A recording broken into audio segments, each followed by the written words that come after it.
Olá, meus irmãos, sejam muito bem-vindos ao canal Álvaro André Ministério Tempo para Ver.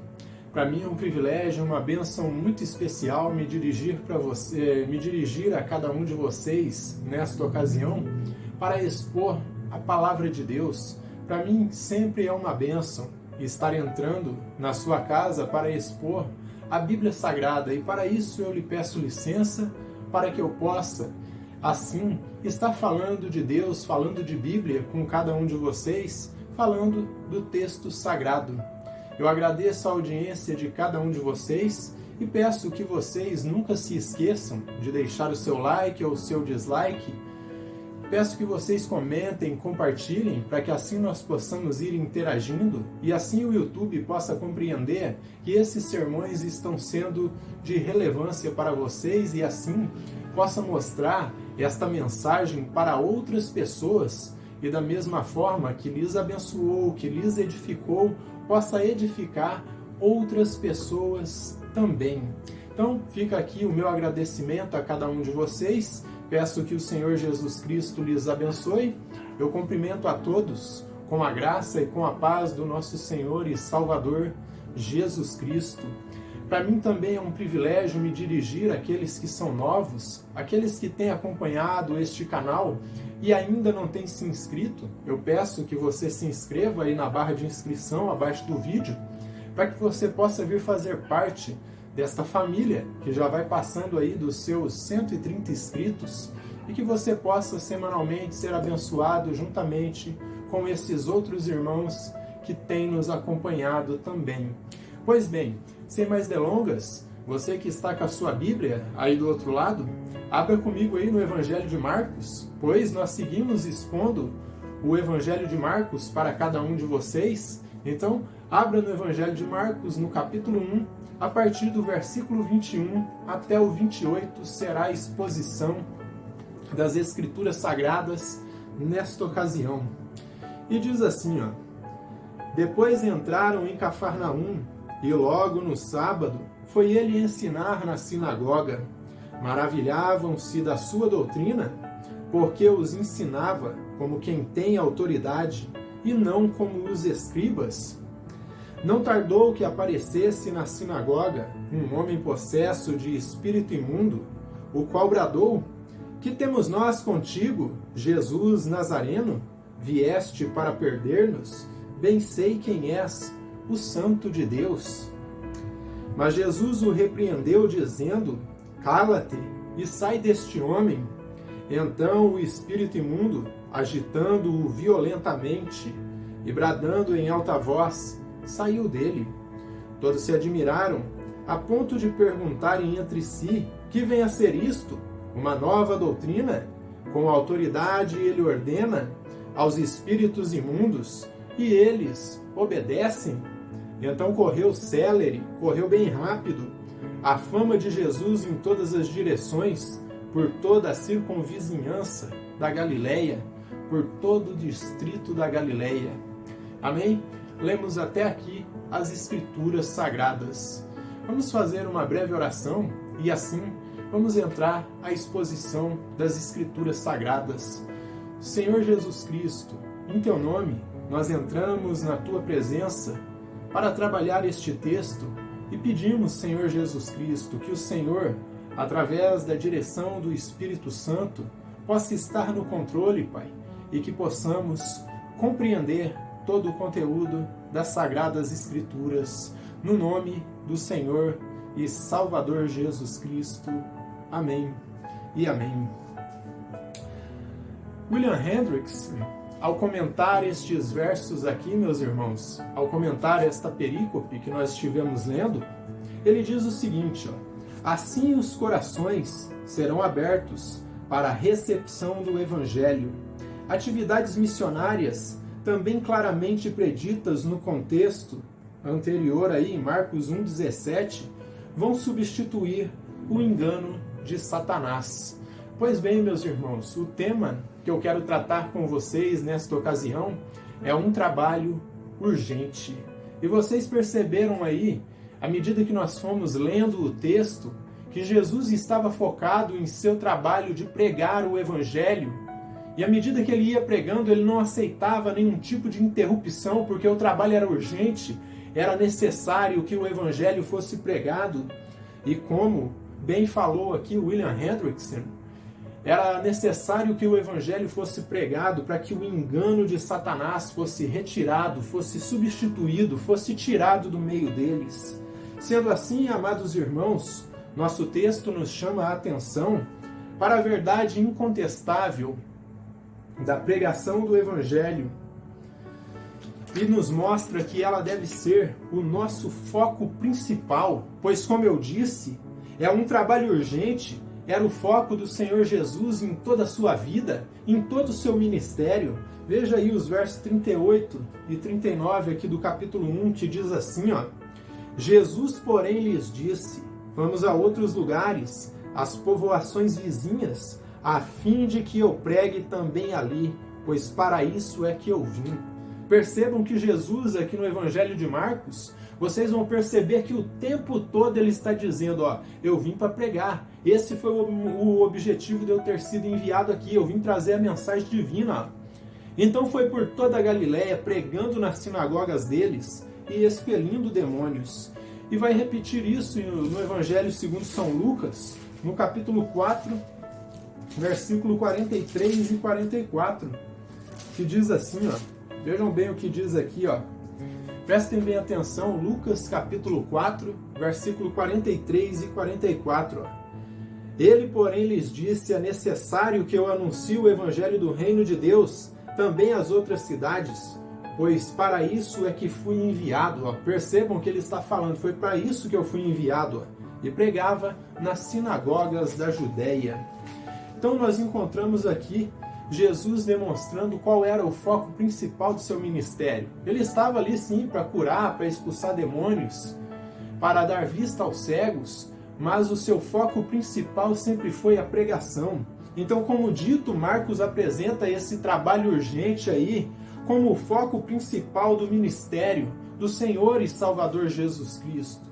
Só que ele também nos mostra que esse trabalho não é só de Jesus, não era só dos apóstolos, não foi só dos pais da igreja, muito menos apenas dos reformadores. É um trabalho da igreja contemporânea também pregar o evangelho. Mas veja o que diz aqui no Evangelho de Mateus. Estou dando essas escrituras para vocês, para que vocês possam ter um contexto de que Jesus, ele tinha um foco principal, ele tinha um objetivo. E o seu objetivo era esse trabalho urgente que é o tema de nossa mensagem no dia de hoje. Então, no capítulo 4 do Evangelho de Mateus, versículo 23, diz assim, ó: percorria Jesus toda a Galiléia, ensinando nas sinagogas, pregando o Evangelho do reino e curando toda sorte de doenças e enfermidades entre o povo. E no capítulo 13 desse mesmo Evangelho de Mateus, no versículo 54, nós encontramos algo mais aqui a respeito disso. Ó. E chegando à sua terra, ensinava-os na sinagoga de tal sorte que se lhes maravilhavam e diziam, de sorte que se maravilhavam e diziam, de onde lhe vem esta sabedoria e estes poderes miraculosos? Então o povo estava perplexo, estava assombrado, porque já já nós vamos ver que Jesus ele tinha uma grande diferença com os fariseus, com os saduceus e os escribas daquela época. Então fica claro que esse também deve ser o nosso foco, ensinar, expor a palavra de Deus. A palavra grega que Marcos usa aqui para se referir a ensino, aqui na nossa língua, no português, é didasco, que segundo o dicionário de Strong, significa ensino formal, que é mais que uma mera transmissão de informação. Então Jesus não estava sendo ali um jornalista que estava trazendo notícias do reino dos céus. Ele não estava ali apenas para transmitir informações. Tinha um objetivo maior aí, ó. Então, se trata de um ensino formal que é mais que uma mera transmissão de informação, mas um processo pedagógico, ou seja, de ensino, onde um esforço consciente há de transmitir conhecimento e habilidades. Então Jesus estava trazendo o conhecimento da palavra de Deus, mas também estava ensinando habilidades para que seus discípulos tivessem a capacidade de transmitir a sua palavra. Não era para ficar apenas dependendo dele. Nós dependemos dele na unção para pregar o evangelho, mas ele nos ensina como pregar. Então, era um esforço consciente de transmitir conhecimento e habilidades. Então é isso que Cristo está fazendo em nosso texto, e é isso que nós temos que fazer em tempo presente também. Nos versos 21 e 22, é expressado para nós que o ensino de Jesus era diferente dos escribas e fariseus, pois não refletia opiniões humanas, mas a autoridade do Filho de Deus, do Rei dos Reis. Veja os versos 21 e 22. Depois entraram em Cafarnaum, e logo no sábado foi ele ensinar na sinagoga. Maravilhavam-se da sua doutrina, porque os ensinava como quem tem o quê? Autoridade, e não como os escribas. Então Jesus era diferente, porque ele ensinava como quem tem autoridade, não como os escribas, como os fariseus do seu tempo.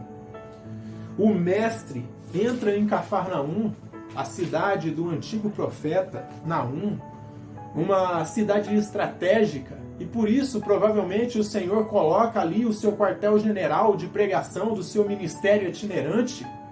Estava bem localizada ali em uma das melhores estradas do Império Romano. E quando ele entra em sua presença,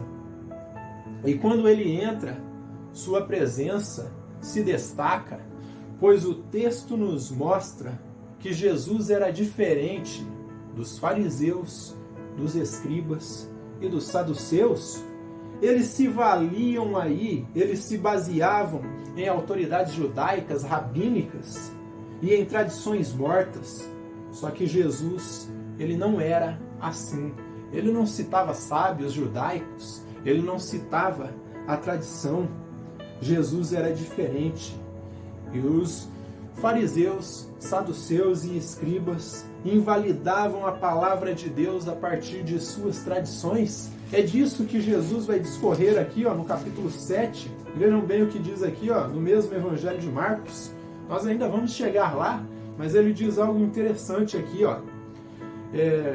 Marcos 7, a partir do versículo 6 em diante. Respondeu-lhes: bem profetizou Isaías a respeito de vós, hipócritas, como está escrito. Jesus chama eles de hipócritas aqui, Vejam bem o que diz aqui, este povo honra-me com os lábios, mas o seu coração está longe de mim.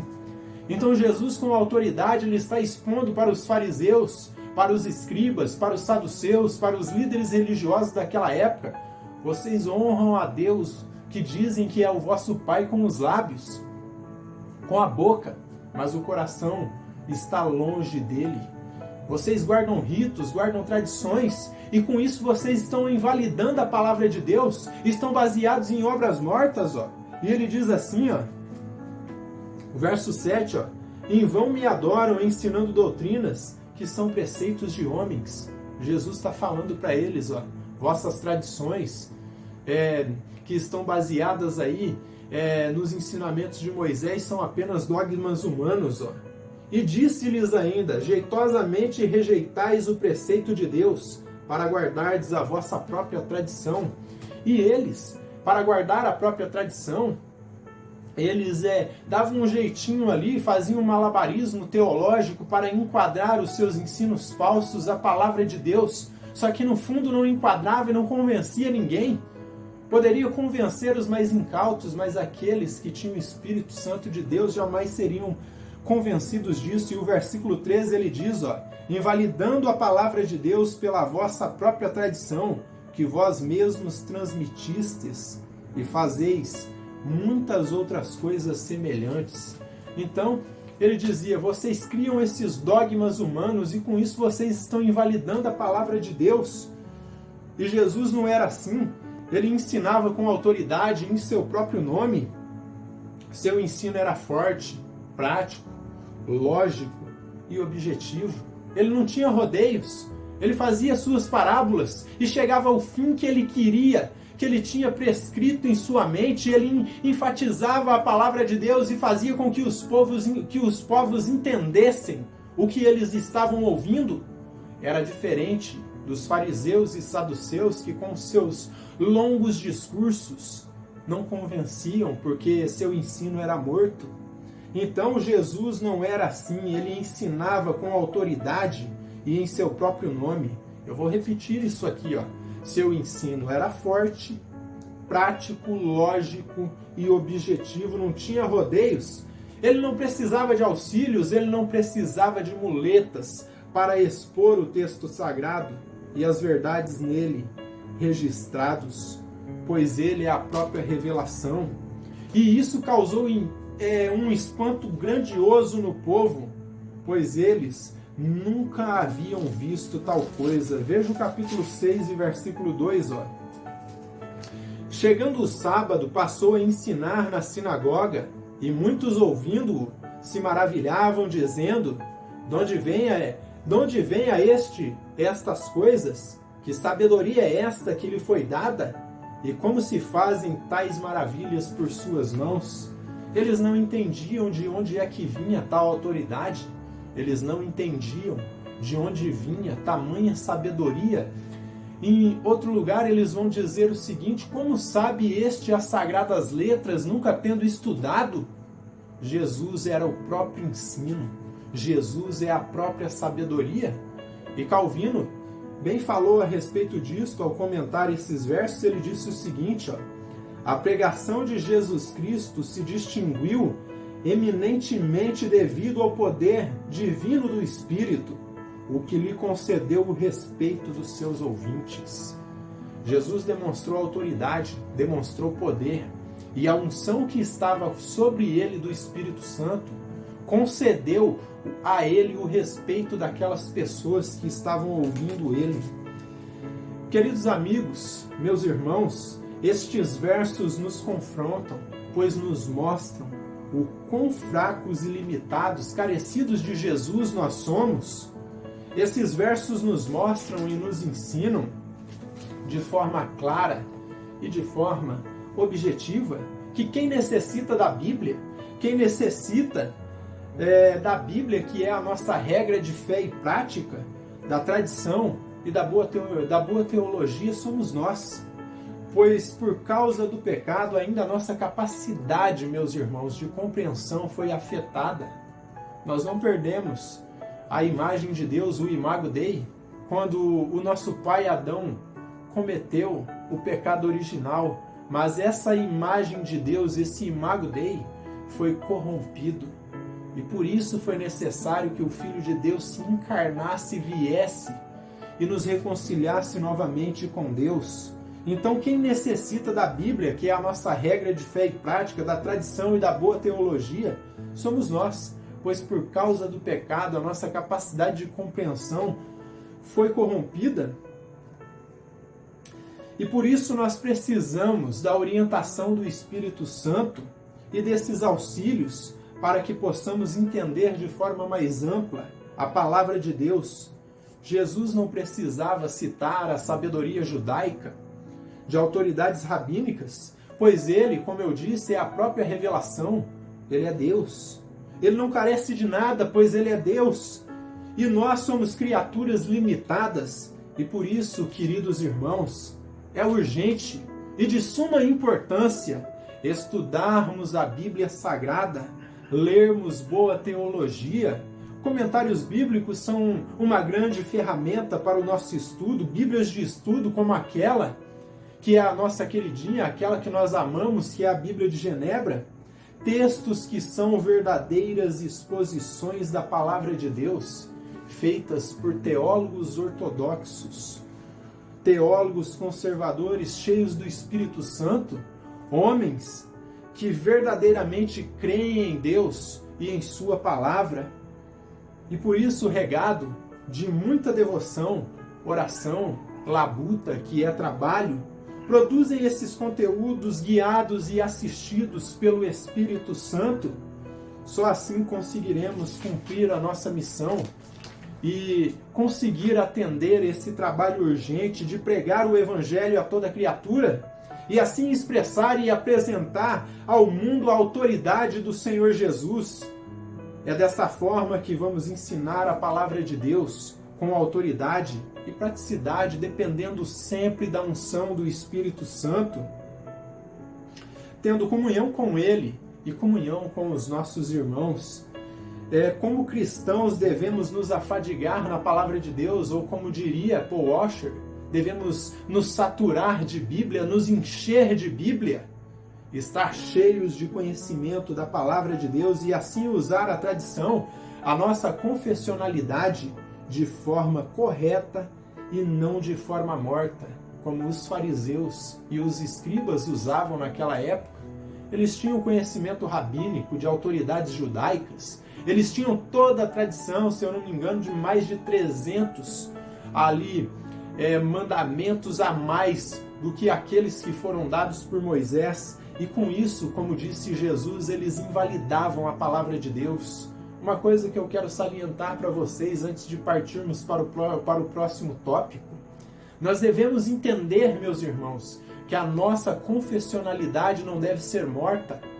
Devemos usar as confissões de fé, os catecismos, para que possamos aprender mais da palavra de Deus, entender o que os nossos irmãos do passado compreenderam e sintetizaram a respeito das principais doutrinas da palavra de Deus. Livros de teologia sistemática, para aqueles que querem se aprofundar mais, são muito importantes, mas não devemos usar da tradição de forma morta. Todas as vezes que formos estudar a Bíblia, devemos orar e pedir orientação de Deus. Mas o nosso texto segue. Os versos 23 até o 26, nós encontramos aí o impacto da autoridade de Jesus. E aqui nós encontramos como que 3 quadros registrados aqui, 3 coisas acontecendo. A primeira, no versículo 23, nós encontramos aqui, não tardou que aparecesse na sinagoga um homem possesso de espírito imundo, o qual bradou.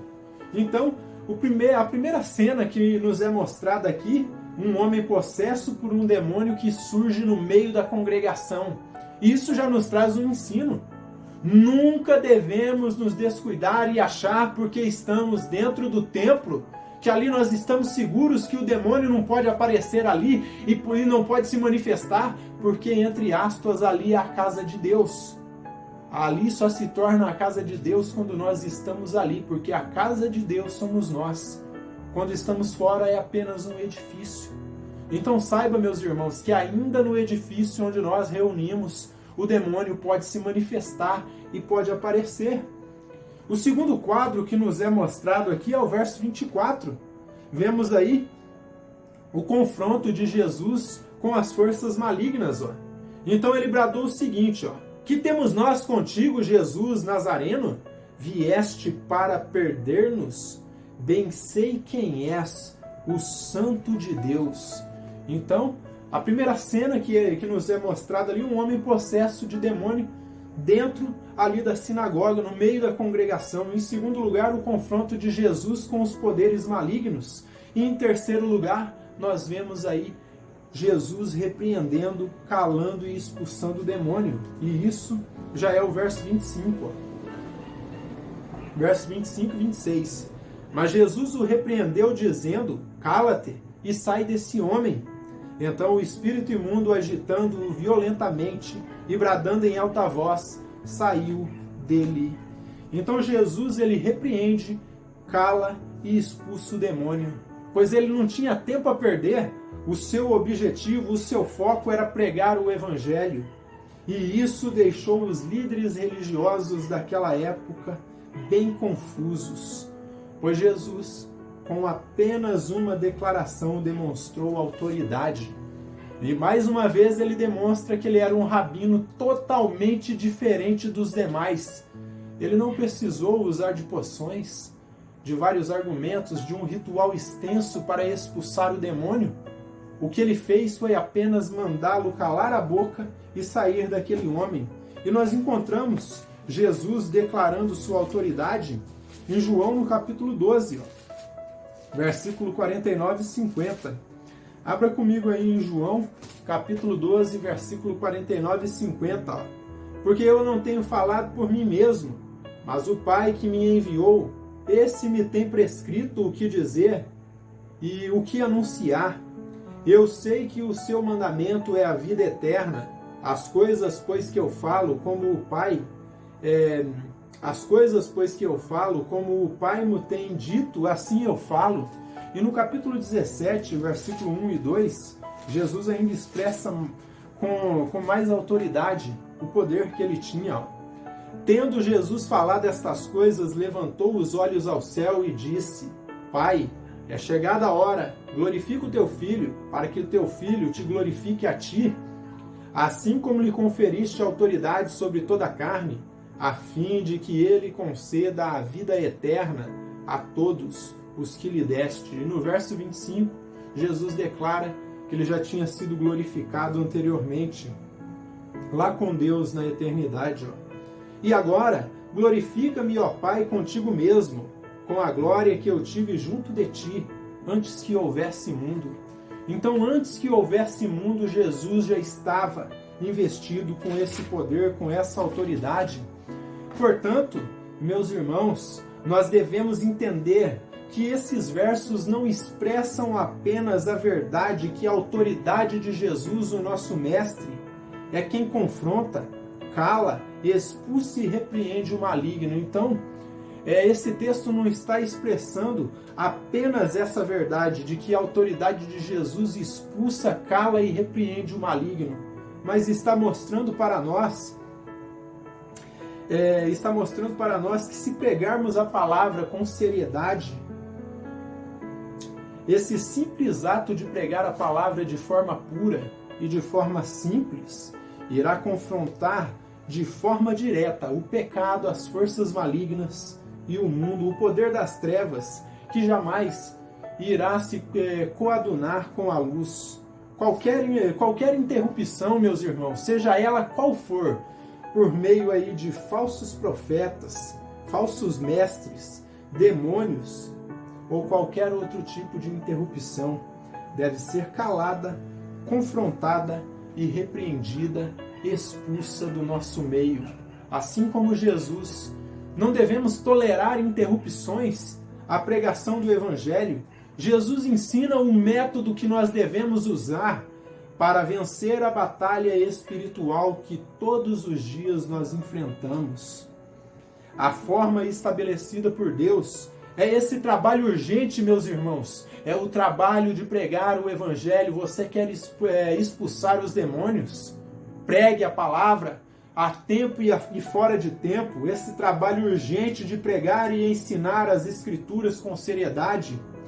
E como diria o reverendo Augusto Nicodemos, se a exposição clara das Sagradas Escrituras não expulsar o maligno, eu não sei mais o que pode expulsar. Então, queridos amigos, estudem, vivam e assim preguem a palavra de Deus. E como eu disse, a tempo e fora de tempo. Não devemos perder tempo, devemos estar rapidamente usando as oportunidades que nós temos para pregar a palavra de Deus.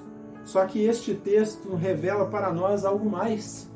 Eu sei que muitos talvez não gostem que toquemos em algumas religiões que existem dentro do cristianismo, alguns segmentos religiosos, mas nós temos que tocar. Muitos talvez não gostem que falemos a respeito dos pentecostais e dos neopentecostais, mas é necessário falarmos que há exageros, que há coisas que são antibíblicas, que são erradas.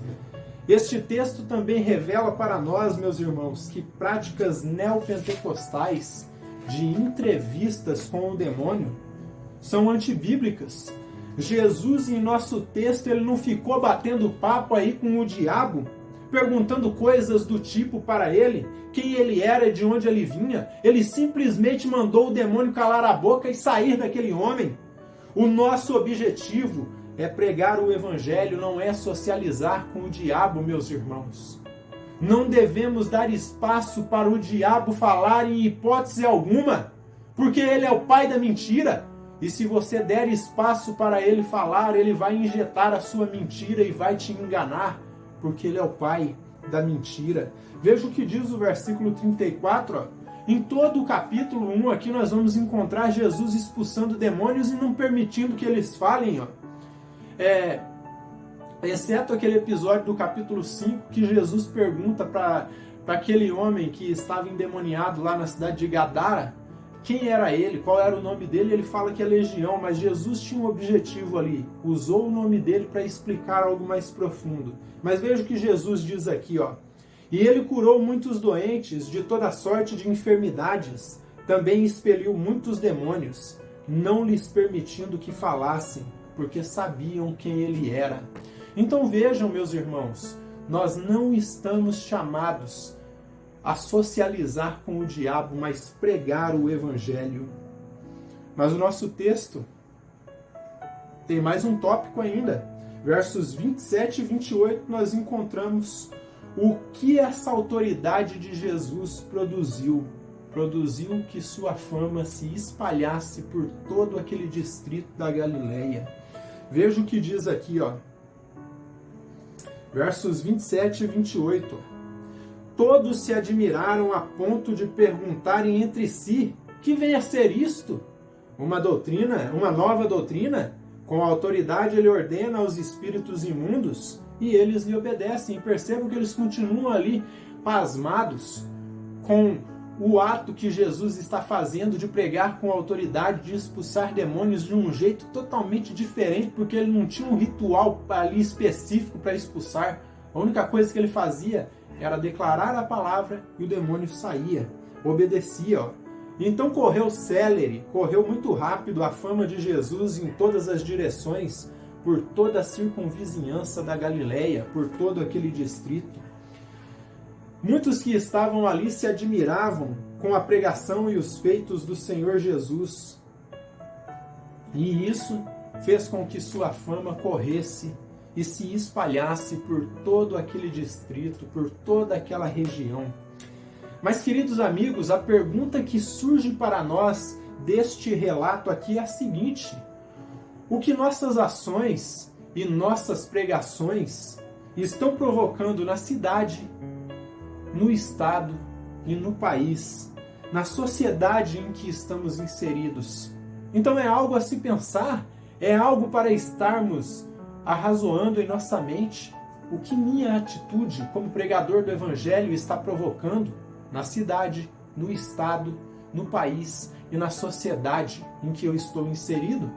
E vocês, como cristãos, devem perceber, meus irmãos, devem analisar o que suas atitudes, o que os seus feitos aqui nesta terra estão provocando na cidade, no estado, no país e na sociedade que vocês estão inseridos.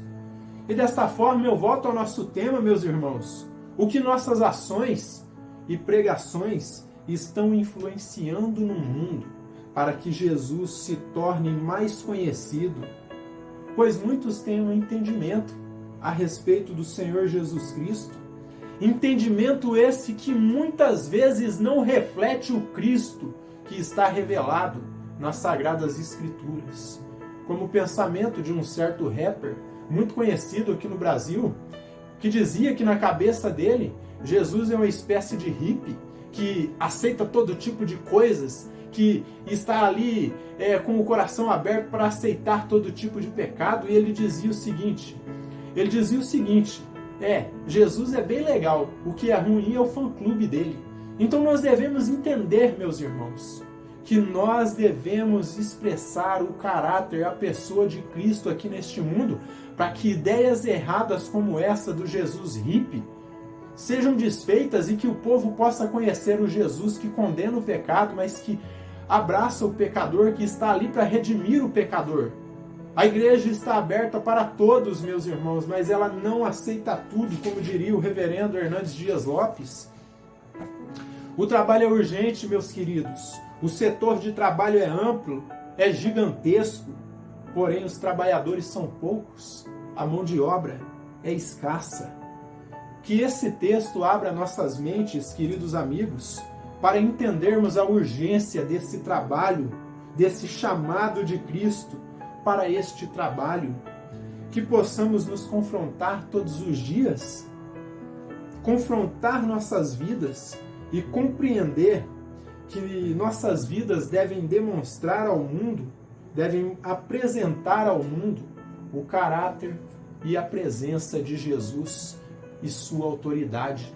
Então nós devemos nos confrontar dia a dia e mostrar para esse mundo caído e corrompido no pecado quem é Jesus de fato, o Cristo aqui das Sagradas Escrituras, que ele condena verdadeiramente o pecado, mas ele aceita o pecador que se arrepende e que declara sua fé nele. Então devemos compreender que nossas vidas devem mostrar para o mundo a presença e a autoridade de Jesus, pois ainda hoje Jesus ele segue confrontando o mal, o pecado e o mundo, e também o príncipe deste mundo, que é o diabo. E isso ele faz através de nós, porque nós somos seus instrumentos. Amém? E por fim, eu me dirijo a você, meu amigo, minha amiga, que tem me ouvido nesses momentos. Você, eu falo com você mesmo, você que tem flertado com o Evangelho, você que fica admirado com a pregação e o ensino do Evangelho do Senhor Jesus Cristo, você que fica aí estarrecido, assombrado, você que fica admirado com as obras do Senhor Jesus, só que nunca toma uma decisão, você que vive em cima do muro, saiba que sua admiração, sua letargia e procrastinação não vão te salvar do juízo vindouro. Se você não se arrepender do seu pecado, se você não tomar a decisão logo, a tua admiração diante da presença de Jesus não vai te salvar do juízo vindouro. A tua procrastinação não são capazes de te salvar do juízo que está por vir. Nós vimos aqui, de fato, multidões admiradas com os feitos e a pregação de Jesus. E vimos também demônios que expressaram uma fé tremenda aí, que até estremeciam diante de Deus. Mas nada disso tem valor algum se não houver mudança de vida. E confissão de pecados, expressando Cristo como nosso único e suficiente Salvador. Não adianta você ficar falando, eu creio em Jesus, eu aceito sua palavra, mas não toma uma decisão, não declara isso publicamente, não demonstra ao mundo que você tem mudado de vida, que você tem reprovado este mundo pecador. Não adianta você ficar aí admirado e flertando com o Evangelho e não recebê-lo como seu único e suficiente Salvador. Salvação não é por obras, meus irmãos, mas é por crer em Cristo Jesus. Por isso, se o que foi dito até aqui tocou no seu coração, entenda que Cristo te chama hoje, agora.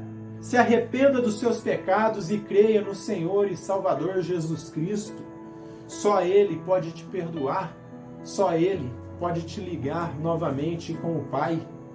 A religião não é capaz de te ligar, ainda que no latim religare significa religar, e foi daí que surgiu a palavra religião. É uma tentativa do homem se conectar novamente com Deus. Mas saiba, se você não conectar com Jesus Cristo, se você não se ligar em Jesus Cristo, não tem como você se reconciliar com o Pai. Então o chamado é urgente, é um ultimato para você que vive aí flertando com o Evangelho, vive em cima do muro, acha bonitinho os cultos, tem participado até de reuniões, tem ouvido a pregação da palavra de Deus, mas nunca toma uma decisão. Saiba que vai chegar um tempo que você não vai ter oportunidade mais. Saiba que nós estamos hoje no tempo oportuno para a salvação e Cristo continua chamando os seus eleitos. Se tudo isso que foi falado no dia de hoje, neste sermão, fez sentido para você, se você sente uma comoção dentro do teu coração, saiba, meu querido, minha querida, que você é um eleito. A única coisa que está faltando é a atitude, você confessá-lo como seu único e suficiente Salvador. E saiba, se você é eleito, o Espírito Santo vai continuar te constrangendo, te botando contra a parede, até que você tome a decisão. Amém? Pensem sobre isso, tanto crentes como não crentes. Amém? Que Deus nos abençoe grandemente.